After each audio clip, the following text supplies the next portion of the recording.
Welcome back. It's been a while since we've had you over. Thanks for joining us for another season in Coop Corner at ManaPro Yoke Tube, brought to you by City Yokes.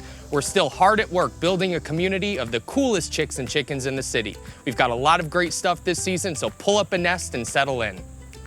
Spring is fast approaching, a time for new leaves to sprout and new flowers to grow. Looking forward to springtime has me in such a good mood, I even let the eggheads decorate. Sheldon, we're back, and we've got this place looking better than ever. I see some spring decor, but what's up with these fall things? We got to thinking, everyone knows about the chicks hatching in the spring, but we met some chicks the other day, and they hatched in the fall. So we realized, we gotta tell the people about these awesome fall chicks too.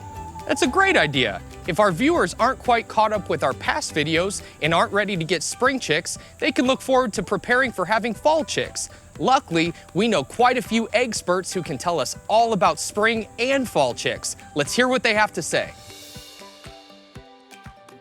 Hi, my name's Jessica, and this is Peppermint, one of the newest additions here at Lobster Hill Farm. When I'm raising chicks, one of the most important things to me is keeping them happy and healthy. So I always choose ManaPro Homestead Chick Starter and Grower because it can be safely fed to all of the new additions to our flock.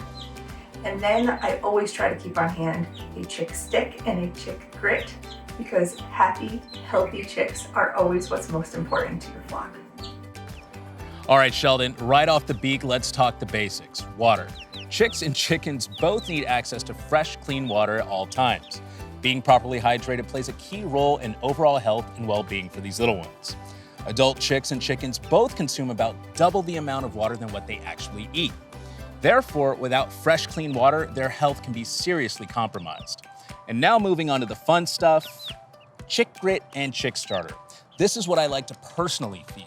Now, the chick grit plays an essential role in digestion for chickens. Now, without it, food can't be digested and sauerkraut can develop. And last but not least, ManaPro's Chick Starter is packed full of vitamins and minerals needed to aid in essential health and growth. So there you have it. Those are my two picks to being happy, healthy, and strong baby chicks. Back to you. See, eggheads? There are plenty of people out there who think fall chicks are pretty cool. Could you please say autumn instead? Fall just reminds me of how easily I crack. Don't worry, we take great care in keeping you safe. And speaking of taking care of chicks, there are definitely precautions that your family should take to make your coop fun and comfortable for your chicks to grow. Let's let our experts tell us more. Hello, I'm Dr. Bill Sadler, and today we're going to talk about how to manage your young birds as it relates to the nutritional products they're going to get.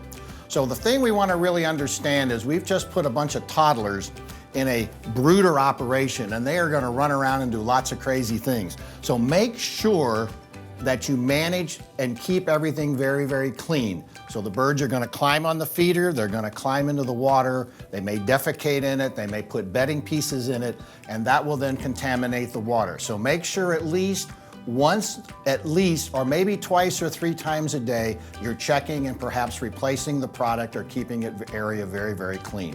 That will become important as we talk about and discuss the different types of products that you can have available for you to use with your chicks. Let's talk about the nutritional opportunities we have in feeding our young chicks, because this is a critical time.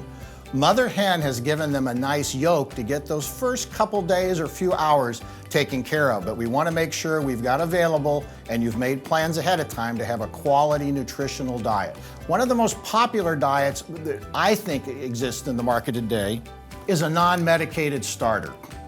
But if you're going to use a non-medicated starter, make sure you're managing your birds extremely well. Make sure you're cleaning up after them and make sure the feeders remain full but yet very, very clean. Non-medicated products are very popular among a lot of people who brood their own birds or have small flocks. The other choice is a medicated product. This product is specifically designed to deal with a disease called coccidiosis. Not always all that prevalent sometimes in the environment, but certainly gives you the extra assurance. The nutrition between these products is identical and will perform extremely well. So either way, medicated or non-medicated, will give you the great results that you're after. And ManaPro makes a wonderful set of products in that area. Now, a lot of people are very interested in lots of discussion today about non-GMO and organic. So another option that you can certainly handle, and of course these will both now be non-medicated, would be to look at a non-GMO product. So these will be products that will be certified and guaranteed that the grains in the products are grown in the proper way. So a non-GMO starter can be very popular among people that raise their own birds, and again, the nutrition is phenomenal here at Manna Pro, so no worry about performance or anything like that. But again, being non-medicated, make sure you keep that management in good condition. Probably some would argue the ultimate in any kind of starter would be to use an organic product. So again, these products are all certified as organic by the USDA. All the ingredients and grains have been sourced in the proper way.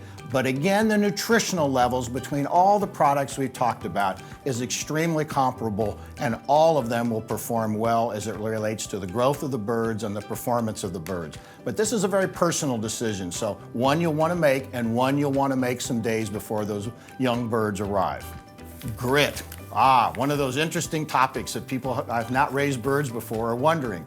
Because hens' teeth are pretty rare, so are chicks' teeth. So the bird does not have any way to chew or break down its food. So what birds do is they have a gizzard, and that gizzard requires some stones and something hard in it to allow them to grind. When you raise the birds in an environment like this where they're not outdoors, you need to provide some grit. And so that will then get lodged in the gizzard, and as they eat, that will help break down and chew, in essence, the food that they're consuming. Make this available after about the first week or two, probably not before then. Most starters are ground very fine, so that won't be a problem, and as the birds develop, you'll want to maintain an active gizzard. And as you move them perhaps outside or let them free range, that continues to build the health and muscle of the gizzard, because it is a muscle, so let's start getting it exercised as soon as we can. Let's talk about treats and when to introduce them for those young birds. We all may have some teenagers at home or young kids, and we all know how they like the candy jar. Chicks are probably no different, but we want to be really careful not to dilute their nutrition. So Manna Pro makes a product called Chick Sticks, as well as lots of other options in their portfolio. I would recommend that you not think about doing anything with treats and that until the birds are in that 4 to 6 week range and are beginning to develop their adult feathers.